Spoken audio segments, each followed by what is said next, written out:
Hey there, friends. If you have a story you'd like to hear featured on the channel, then go to mariesfield.com and send it my way. And of course, thank you.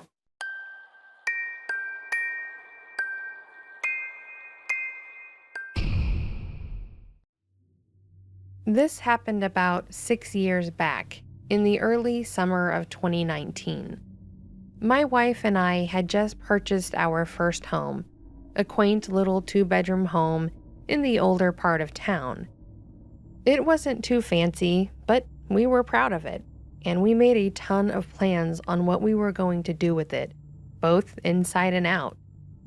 The street that we lived on was lined with maple trees, and it was honestly beautiful and aptly named. We lived on Maple Street. Most of the neighbors were kind enough, mostly older folks that kept to themselves, but there was one house on the block that was a bit different.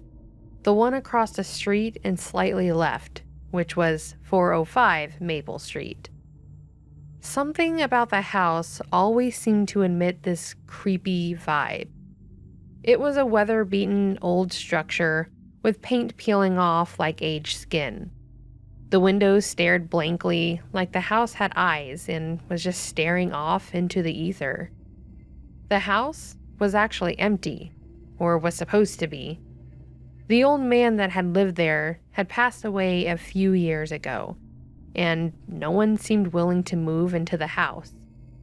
As an aside, there was a for sale sign when we moved into our house, but after a year or two, they removed it and the house just sat empty. Anyway, about a month into living in our new home, I started to notice some oddities about that house.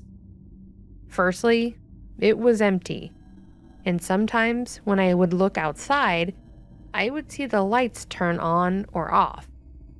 Of course, this could just be squatters, but in our town, that didn't make a whole lot of sense. So more likely, just some rowdy kids or something like that. The strange thing about it was, there were no curtains, so when the lights were on, you would think you would see an intruder, but there wasn't anyone there. It would just be a light turning on in an empty room. Then, when I would be walking my dog Mac, I would notice shadows around the house. I know that sounds a bit vague, but it's the best way to explain it. I would see shadows standing outside, like person-shaped shadows, standing in the yard, out of the corner of my eyes, and when I would look directly at them, they'd vanish. I would see them standing inside the house, just inside the windows. Mac hated walking by the house, probably for the same reason. Every time I would see them, it would send that freaky chill down my spine and make me want to run. But I just shook it off as a trick of the light or me being tired. And no, I didn't even try to logically explain why Mac hated that place. Then, one night, it took a pretty sharp turn for the creepier. It was around 2 in the morning. I was working on something at my desk, and Mac came into my office whining, which meant that he wanted to go out. With this house, at that time, our backyard wasn't fenced in, so we couldn't just let him out back to do what he needed. We had to take him out. I figured it was late enough that I could shut down my computer, go for a quick walk with him, and then head to bed anyways. So, I grabbed his leash, and we stepped outside for a quick walk. The street was completely silent, and there weren't many streetlights, so it was pretty dark outside. We walked down the street, and when we went to pass 405, Mac slowed down and started to growl. Mac was a super chill dog, so him growling was weird. I turned to look at where he was staring, and I could literally feel the hair on my arms start to stand on end. There, in the window of that house, was the clear silhouette of an old man, I could vaguely make out the details of his hair and face, but he seemed to be surrounded by those shadows that would frequently see when walking by the house. He just stood there, watching us from the window, not moving. I felt a knot start to tighten in my stomach, and I just kind of stood there watching this vague image of an old man stand there and watch me. After a few seconds, the lights that were on shut off and I could see that there was no one there. At that point, I was pretty well done with the whole thing. I grabbed Mac and rushed back to our home. I tried telling my wife about the whole thing, but she was pretty well out of it already, and she laughed, saying I was being silly. I don't think I slept that night. I kept looking out the window at the house to see if I'd see it again, but I never did. It was a bit silly, but the next day, when I got the chance, I actually asked one of our neighbors about the old man that lived there, and she told me that Harry, the man who owned the house before passing away in 2018, was a bit of a nosy old man. Apparently, he was well known for always staring out his window with this aggressive scowl as people walked past his house, and he would do so with the curtains wide open to make sure you knew he was watching you. She also mentioned that he had a major issue with people walking their dogs past his house, and he was known for being verbally aggressive with them. With that, I assumed that the reason the shadows always seemed to show up when I was walking Mac past his house, and the reason I saw him that night, was because I had upset him. Even in death, Harry seemed like a bitter old man, and as much as that creeped me out, I really didn't want to deal with it again. After that night, we didn't walk past 405 at all. If Mac and I went for a walk, I would get to his property line, cross the street, and walk past his house. I never walked with Mac directly in front of his house. Interestingly enough, I never dealt with anything paranormal again after that, at least not involving Harry's old house. I still notice the lights on randomly, but I don't pay it much mind because I don't think that has anything to do with me. That's just Harry being an active spirit. Sadly enough, Harry's old house is actually still empty, and I don't know if it's even on the market anymore. But I kind of pity anyone that does end up moving in there, as they'll be moving in with a very angry old man as a roommate.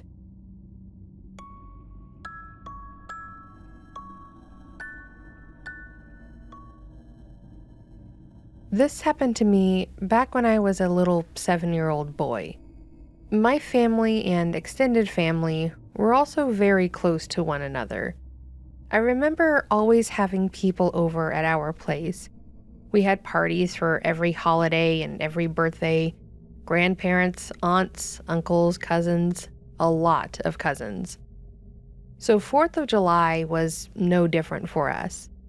We were going to be hosting the cookout and celebration. I was the second youngest of 6 kids. We were a big family alone. I remember going grocery shopping with my mom, and I helped pick out some of the snack foods and desserts. My mom made the best cupcake arrangements. She was a baker and caterer, so she always went all out on the desserts. We picked up some ingredients to make what my mom called surprise cupcakes. She would make them as normal, but the center would be filled with different things, such as frosting, sprinkles, or candies.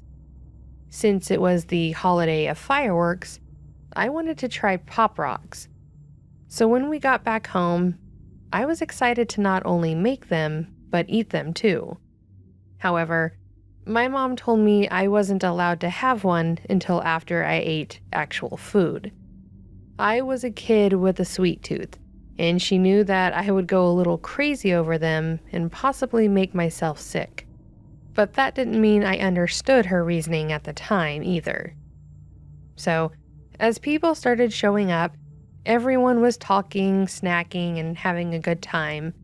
My dad was the cliche dad with a giant grill, making everything you could imagine on it. Steaks, hamburgers, hot dogs, kebabs, beans, you name it. My parents were both pretty cheesy and cliche, but they were also wonderful. I only hope my kids nowadays think the same of me and their mom. Anyways, I helped my dad where I could, which is typically flipping things as he held me, but I more so wanted to monitor when it would be done so I could eat and have a cupcake. When it was finally done, I made a plate and ate it a little faster than I should have. Once we were done, I was finally granted permission to those beautiful strawberry lemonade pop rock cupcakes. They were just as fantastic as you could imagine. I don't know how my mom did what she did, but I was a lucky kid. After enjoying my first one, I asked for another, and my mom told me to wait a bit. I was kind of disappointed, but I obliged and busied myself doing something else. I played with my cousins for a while, and then we started lighting off some fireworks. After what I thought was a substantial amount of time, I asked for another cupcake, but my mom was busy talking and sorting things, so she told me to wait. After a short pout, my mom walked back outside with others, and I realized I was alone in the house with those cupcakes. I took the opportunity to sneak one out and would eat it in my playhouse in the backyard. The party was taking place in the front yard, and I had a clear path to my house, confident that I would get away with it too. It went just as planned, and the little cake was just as good as the first one. But this successful plan just made me want to press my luck. So, yes, I went back for a third one. I brought it out back and started eating it when I heard someone in the house. Fearing they may notice the missing desserts, or me, I tried to eat it faster when I started coughing really hard. I had swallowed part of it wrong or something, making me choke on it.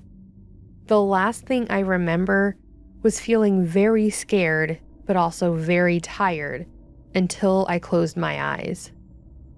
Shortly after, I woke up and I was laying in my bed. I remember looking around my room and stretching until I remembered our cookout and party. So I sat up, ready to go back out there with everyone. That was until I noticed a young woman standing, looking out my window. Being a little kid, I just said, "Who are you?" The lady looked over at me, smiling, and just said, "Becky."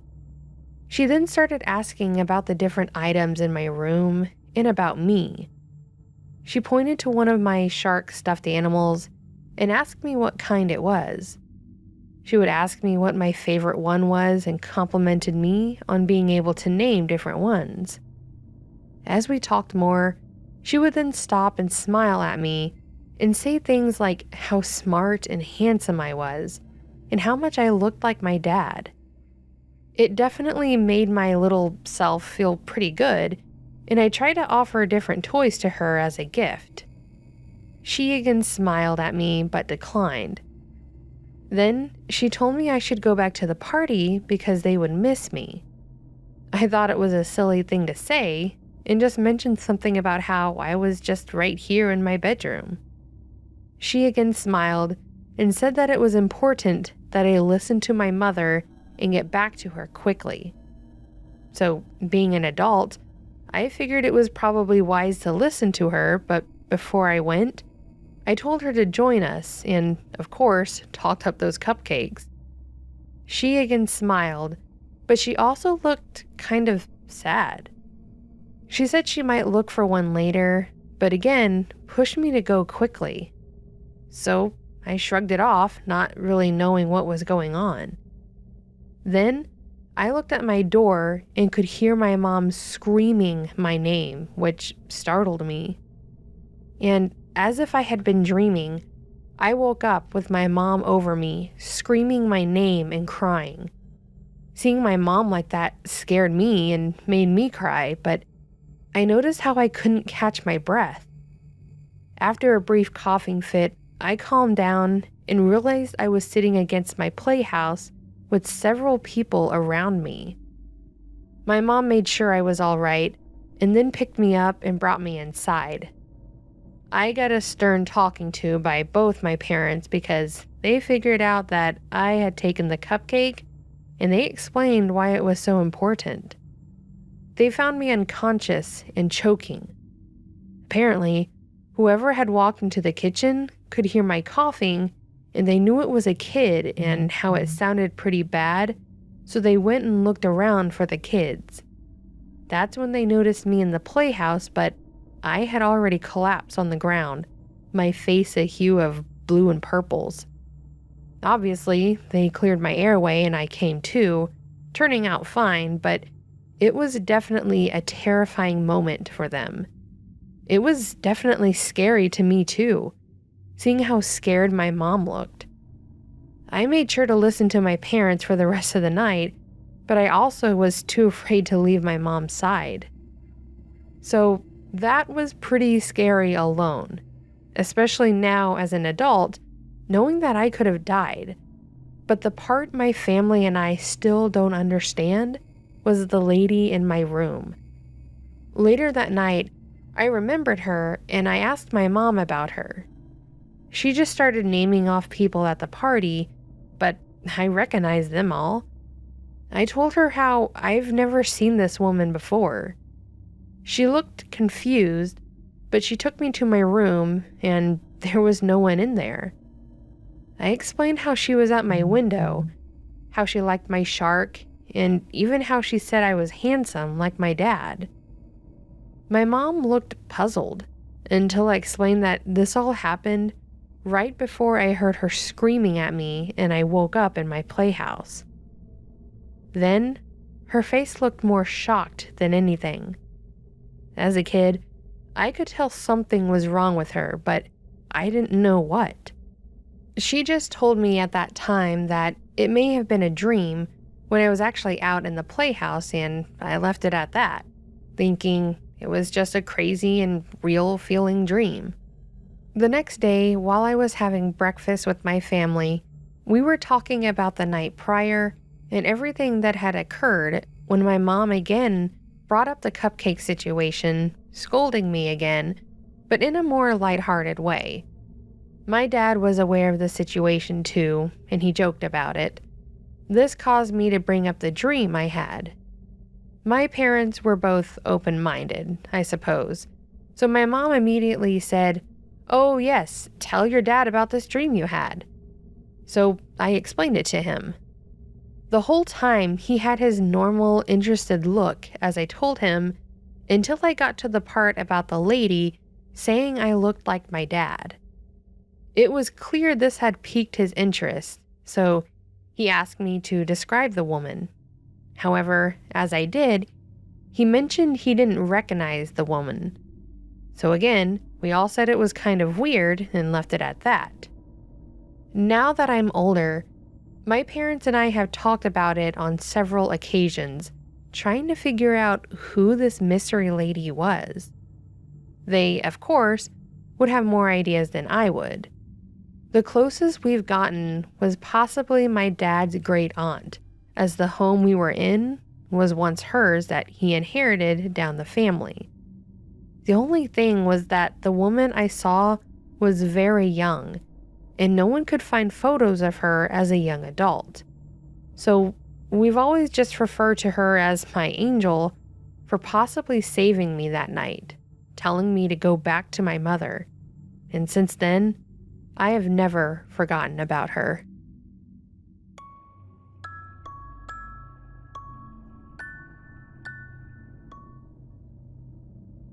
I'm a Torres Strait Islander from the top of Australia, Queensland, and this true story happened in Cairns, Queensland in 2020 when COVID hit. I never had anything paranormal happen to me before or after this incident. It's important to know that the original Indigenous Australians people have an ancient past going back 65,000 years ago and still practice their traditions in the bush of Australia. So, we grew up hearing stories about black magic, people turning into animals, traveling across the country in an instant, and those who practice ancient ways for hunting that still do this to this day, but it's always spoken in hushed tones because there are people that use it for good and healing, and there are others who use it for evil against people. At the time of this story, I was 19 and living with my dad with two of my siblings. We lived in a unit/apartment complex in Murubul, a suburb of Cairns. It was a normal sunny afternoon in Cairns. It was 4 in the afternoon, and my friend and I were walking back home from a day chillin' at another friend's place. We were walking on the left side of Mulgrave Road, on the walk path, just chatting, until we split up near Cazales Sports Bar and Diner, because I lived further down the road. So I was walking by myself and passing a parking lot with corner stores, and I remember seeing an indigenous man in the distance wearing an Aboriginal flag shirt. He had a bear gut on him and a scruffy beard. As we got closer, about to pass each other, he looks at me and says, "Hey, what's your name?"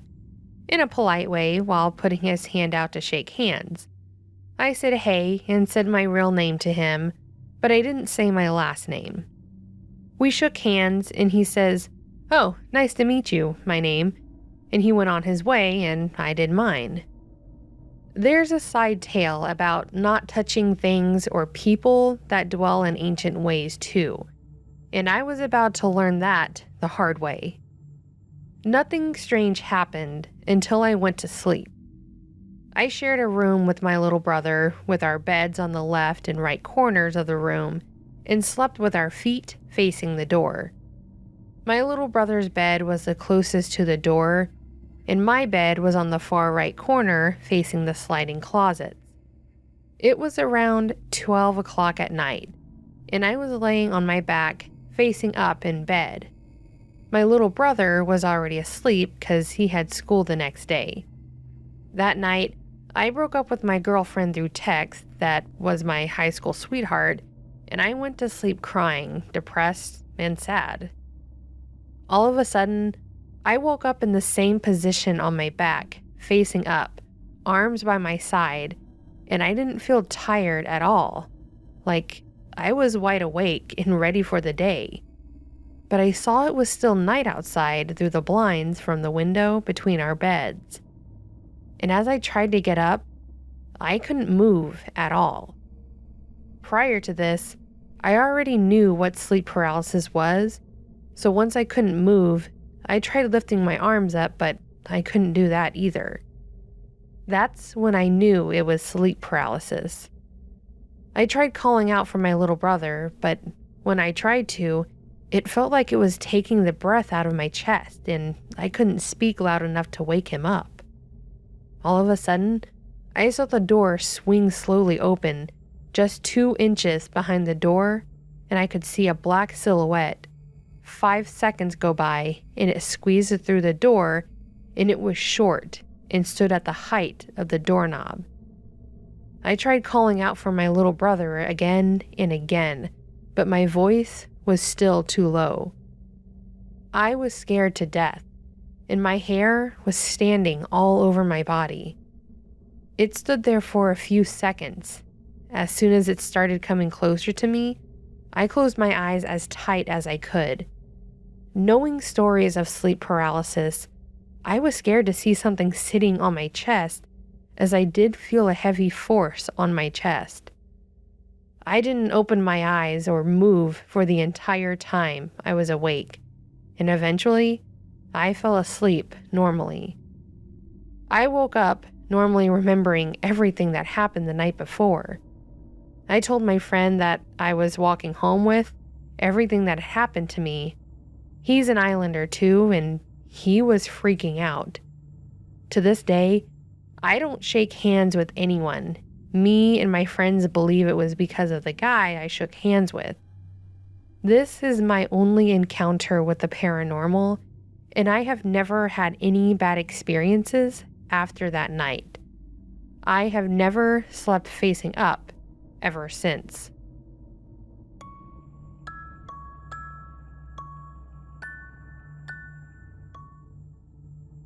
About a decade ago, my friends and I decided to take a break from the hustle and bustle of city life and spend a weekend in the woods. We had been planning this trip for months, and we were eager to leave our worries behind, relax, and enjoy some quality time together. What we didn't expect was that our peaceful retreat would turn into a terrifying encounter that none of us would ever be able to forget. There were 3 of us: myself, Corey, and Ash. The 3 of us had been friends since early in high school and always enjoyed spending time together. Of course, life had made it complicated to get together, thus the camping trip was planned. When that Friday finally came, we packed up our camping gear and set off early in the morning, excited for our weekend adventure. Our destination was a secluded spot deep in the forest, far away from civilization. It took us about an hour to hike there, but the breathtaking scenery and the crisp, fresh air made it all worthwhile. When we finally arrived, we quickly set up camp and started gathering firewood for the night. As it started to get dark, the 3 of us gathered around our little campfire, started roasting marshmallows, and Ash decided that she wanted to flex her storytelling muscles by starting in on some ghost story. As the fire started to die, and the 3 of us started yawning a bit more, I made a comment about how it was probably time to turn in, and Corey agreed. Ash said that she wanted to spend a bit more time out in the cozy atmosphere, taking in the stars. Corey and I both gave her a look like, "Are you sure you want to be out here alone?" But she waved us off and said that she wasn't going to leave the campsite. Corey and I both went to our tents, and I dozed off pretty fast. After a little while, I woke up to hearing Ash yell for both of us. She sounded pretty scared of something that was out there. I opened my door flap and asked her what was going on. Corey followed right behind me. Ash was standing on the edge of our little campground area and staring off into the woods. It took a bit, but after the 3 of us stood there silently staring off into the tree line, we started seeing something. The only way I can describe these things is to say that they were strange, dark figures lurking at the edge of the tree line. At first, we couldn't make out their shapes, but as our eyes adjusted to the darkness, it became apparent that these were not ordinary forest creatures. They were large and almost shapeless, with an unsettling, unnatural presence. Corey tried to say that we should just ignore them, that it was probably nothing, or maybe just a group of people hiking in the woods. I would have agreed, but it was the middle of the night. Why would people be out hiking like that? Corey decided to get back in his tent, and I sat out with Ash, just watching these things, trying to figure out what they were. They were mostly motionless, but every now and then, it would seem like they would kind of sway. Honestly, I was feeling really uneasy, like these things were watching us intently, maliciously. After just sitting there for a while, trying to decide if we should investigate or just go to bed and hope for the best, I started hitting a hard wall, like I was going to pass out one way or another. I told Ash that we needed to just try and live and let live, and that whatever these things were, they would likely move on. She reluctantly agreed, saying that I should go back to sleep and that she would be doing the same here soon. I told her goodnight, and I hopped in thinking that would be the end of it. It was then that things went from a bit creepy to downright terrifying. Ash let out a yelp-like scream and damn near jumped through the door of my tent. I jumped up as she dove in and shut the door. Her eyes were welling up in tears, and she was very clearly freaking out. I tried to ask what happened, but she said that she just wanted to go to sleep and asked if she could sleep in the tent with me. I told her that was fine, and she said thanks and literally curled up into the fetal position facing away from me. Thankfully, the morning came without much in ways of anything eventful. When I woke up, Ash was asleep and I stepped out into the morning air and greeted Corey. He asked about her, and I told him that she was freaked out and how she had jumped into my tent after screaming. We talked a bit about what we saw, and he admitted that he was pretty freaked out, but that he really didn't know what to do with the idea of there being these weird things watching us.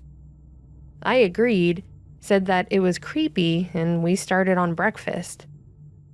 When Ash finally woke up and came out, I said good morning, and she immediately started asking about the night before.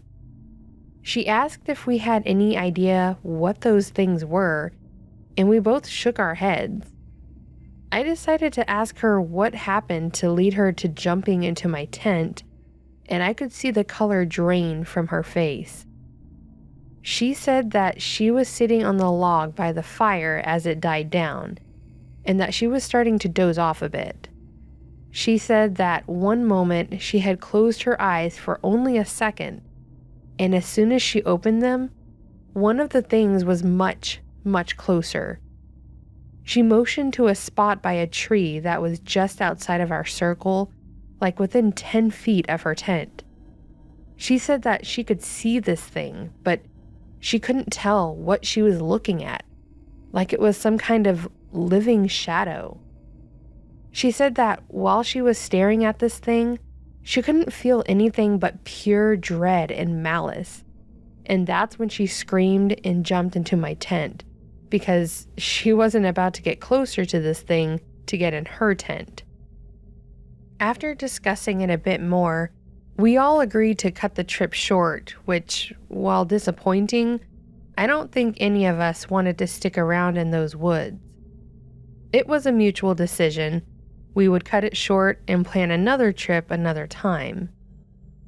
In the years since that night, I've actually tried to figure out what exactly these things were, but I have yet to come up with anything. Part of me wants to say that it was just a trick of the light, that they weren't anything real, but with how Ash said one got closer, I don't think that's it.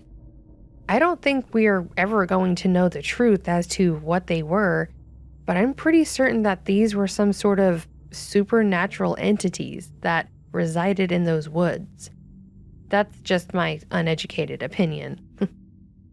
The three of us are all still close friends, but we've opted to not speak about that night. We've decided it's best to put the experience behind us, but it's definitely difficult to forget what we experienced. And of course, the lingering questions about the whole situation. Still, on quiet nights, when I'm alone, I look out my window and half expect one of those things to be standing there, watching me. Thankfully, it hasn't happened yet. But there's always that chance that one day, I'll look outside and it'll be there, watching.